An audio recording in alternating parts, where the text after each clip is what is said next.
अल्हम्दुलिल्लाह अगर आप जिन दोनों में भी आप ये अदावत नफ़रत पैदा करना चाहते हैं, इन दोनों के नामों के अदाद निकालें। जितने भी अदाद निकलें, जो भी तादाद बने, उस तादाद के मुताबिक ये आयत करीमा पढ़ें।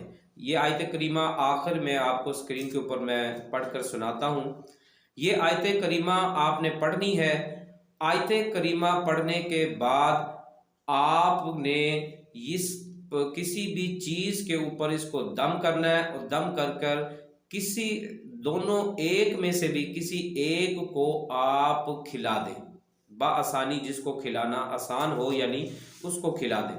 अगर आप खिला नहीं सकते, दूर है या आप मजबूर हैं नहीं खिला सकते, तो फिर आप एक टांग के ऊपर खड़े होकर जो तादाद इन दोनों के